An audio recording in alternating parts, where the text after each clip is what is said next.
നമസ്കാരം സുഹൃത്തുക്കളെ, ഇതിപ്പോൾ നിങ്ങൾ കണ്ടുകൊണ്ടിരിക്കുന്നത് ഒരു വിൻഡോ ആണ്. ഇവിടെ ആക്ച്വലി നേരത്തെ തടിയുടെ വിൻഡോ ആയിരുന്നു. അപ്പോൾ ഇതിൽ ഈ വണ്ട് വന്നിട്ട് ആ ഹോളെല്ലാം ചെയ്ത് ആ തടിയുടെ കട്ടള മൊത്തവും പോയി. അങ്ങനെ പിന്നെ ഇത് വലിച്ച് ഇളക്കിയിട്ട് ഇവിടെ ഞാൻ SS ചെയ്തതാണ്. അപ്പോൾ ഇത് നിങ്ങൾക്കിപ്പോൾ കാണാം. SS-ൻ്റെ ഇതിങ്ങനെ എനിക്ക് കാണിക്കാൻ പറ്റത്തുള്ളൂ. കാരണം എന്ന് വെച്ചാൽ ബാൽക്കണിക്ക് വീതിയൊക്കെ കുറവാണ്.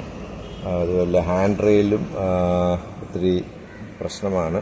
അപ്പോൾ അതുകൊണ്ട് ആണ് ഇങ്ങനെ കാണിക്കുന്നത്. അപ്പോൾ ഇതിൽ SS-ൻ്റെ ഈ പൈപ്പ് എന്ന് പറയുന്നത് എനിക്ക് വർക്ക് ചെയ്തപ്പോൾ 3 ലെന്ത് പൈപ്പ് എൻ്റെ ബാലൻസ് വന്നു. പിന്നെ എക്സ്ട്രാ ഞാൻ ഇതിൻ്റെ കണക്കാക്കി പൈപ്പ് എടുക്കുകയാണ് ചെയ്തത്.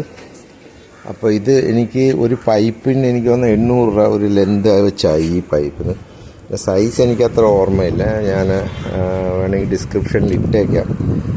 ഇത് 1 ഇഞ്ച് പൈപ്പാണ്. 1 ഇഞ്ച് അതിൻ്റെ 1/4 ഇഞ്ച് പൈപ്പ്, 1/2 ഇഞ്ച് പൈപ്പ് അങ്ങനെയാണ് ഇത് വരുന്നത്. ഇതെൻ്റെ ഉണ്ടായിരുന്നു. അപ്പോൾ ഇത് നോക്കിയിട്ട് ഞാനിത് വെൽഡ് ചെയ്ത് പിടിപ്പിച്ചു. ഇപ്പോൾ SS-ൻ്റെ ഇത് വെക്കണതാണ് ഇപ്പോഴത്തെ ഒരു ഫാഷൻ മാത്രമല്ല, ഇതിൽ നമുക്ക് ഒരുപാട് പൈസ കുറവ് വരും. കാരണം ഒന്ന് പെയിൻ്റ് അടിക്കണം, മെയിൻ്റനൻസ് വളരെ കുറവാണ്, പിന്നെ കാണാനും ഒത്തിരി വൃത്തി കാണും. അപ്പോൾ ഇത് കിച്ചൻ്റെ അകത്താണ് ഞാൻ ചെയ്തത്. ഇവിടെ നേരത്തെ ഇരുന്ന കട്ടള അത് പോയി. കാരണം ഈ വണ്ടൊക്കെ കയറി വെള്ളമൊക്കെ എപ്പോഴും വീണ് കട്ടളയും മറ്റേ ഇരുമ്പൊക്കെ തുരുമ്പെടുത്ത് പോയി.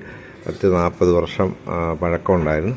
അപ്പോൾ SS-ൻ്റെ ഇവിടെ വെച്ചപ്പോഴത്തേക്ക് ഇനിയിപ്പോൾ ഇതിലൊരു ഫ്രെയിം ചെയ്യണം. അപ്പോൾ അത് ഒരു പണിക്ക് ഇനി ബാലൻസ് എപ്പോഴും ഒരു പണിക്ക് ഇപ്പോൾ ആ കൂട്ടത്തിൽ ചെയ്യിപ്പിക്കാൻ വേണ്ടി. അപ്പോൾ അതിന് വേണ്ടി കുറച്ച് ഇവിടെ ഞാൻ ഇത് ചെയ്തിട്ടുണ്ട്. അതും SS-ലാണ് ചെയ്യുന്നത്. പോളികാർബണേറ്റും പിന്നെ ഇതിൻ്റെ SS-ൻ്റെ ഷീറ്റ് ഫ്രെയിം ചെയ്തിട്ട് പോളികാർബണേറ്റിലായിരിക്കും ഡോർ ചെയ്യുന്നത്. 2 ഡോർ ആയിരിക്കും. അപ്പോൾ നമ്മൾ ചെയ്യാൻ ഉദ്ദേശിക്കുന്ന ഒരു ഐഡിയ എന്ന് പറയുന്നത് ഹൈഡ്രോളിക് ആണ് ഉദ്ദേശിച്ചിരിക്കുന്നത്. മൈൻഡിൽ വണ്ടിയുടെ ഹൈഡ്രോളിക്കിൻ്റെ അത് വെച്ചിട്ട് ഇവിടെ ഹൈഡ്രോളിക്കായിട്ട് ഇത് തന്നെ പൊങ്ങിപ്പോയി വലിക്കപ്പോഴത്തേക്ക് ഈസിലി താന്നു വരികയും ചെയ്യുന്ന രീതിയിലുള്ളൊരു ഇതാണ് പ്ലാൻ ചെയ്തിരിക്കുന്നത്. അപ്പോൾ അത് വരപ്പോൾ ഞാൻ അത് കാണിക്കാം. അപ്പോൾ ഇത് എനിക്ക് വലിയ കോസ്റ്റായില്ല. കാരണം എന്ന് വെച്ചാൽ ഇതിൻ്റെ പഴയ കുറച്ച് പൈപ്പ് ബാലൻസ് വരുന്ന പൈപ്പുകൾ സൂക്ഷിച്ച് മാറ്റിയിട്ടിട്ട് പിന്നീട് എപ്പോഴെങ്കിലും ഒരു പണി വരപ്പോഴാണ് ചെയ്യുന്നത്. അപ്പോൾ ഇത് ഇപ്പോഴത്തെ മോഡലാണ്. ഇപ്പോൾ ഇത് ഒരുപാട് വെൽഡ് ചെയ്ത് ഇതിനകത്ത് ഡ്രില്ല് ചെയ്ത് ഇതിനകത്ത് ബോൾട്ട് ഇട്ടിട്ട് ഇതിനെ വെൽഡ് ചെയ്ത് ഒട്ടിച്ച് കാണാൻ പറ്റത്തില്ല ഇതെവിടെയാണ് അടിച്ചിരിക്കുന്നത്. ഒരുപാടെണ്ണം അടിച്ചിട്ടുണ്ട് ഇതിനകത്തെ. അപ്പോൾ ഇതിങ്ങനെയാണ് വരുന്നത്. അപ്പോൾ നിങ്ങൾക്ക് ഇത് ചെയ്യാൻ ഉണ്ടെങ്കിൽ ഐഡിയ ഉണ്ടെങ്കിൽ ഇങ്ങനെ ചെയ്ത് പ്ലെയിനായിട്ട് ചെയ്യുന്നതാണ് എപ്പോഴും ഈസി. കാരണം എന്ന് വെച്ചാൽ നമുക്ക് ഈ വൃത്തിയാക്കാൻ എളുപ്പത്തിനാണ് നമ്മളങ്ങനെ ചെയ്യുക. കാരണം ഇത് മറ്റേ പൈപ്പിനോട് ഇത് ബെൻഡ് ആവത്തില്ല. ഇതൊത്തിരി ബലം കൂടുതലാണ് SS-ന്. MS പൈപ്പൊക്കെ ആണെങ്കിൽ നമുക്ക് ബെൻഡ് ചെയ്യാം, ഇത് ബെൻഡ് ആവത്തില്ല. അപ്പോൾ ഇത് കുറച്ചുകൂടെ സ്ട്രോങ് ആണ്, പിന്നെ ക്ലീനാണ്, പിന്നെ ക്ലീനിങ്ങിനും എളുപ്പമാണ്. അപ്പോൾ ഇപ്പോഴത്തെ പഴയ എന്ന് പറയുന്നത് പഴയ സിസ്റ്റം ഇങ്ങനെ പൂക്കളൊക്കെ ഉള്ള ഗ്രില്ലായിരുന്നു. ഇത് ഭയങ്കര പ്രോബ്ലമാണ്. ഇത് പെയിൻ്റ് അടിക്കാനും ഭയങ്കര പാടാണ്. അതുപോലെ ഇത് ചുരണ്ടണം. ഇതിൽ പക്ഷേ അങ്ങനെ ആവശ്യമില്ല.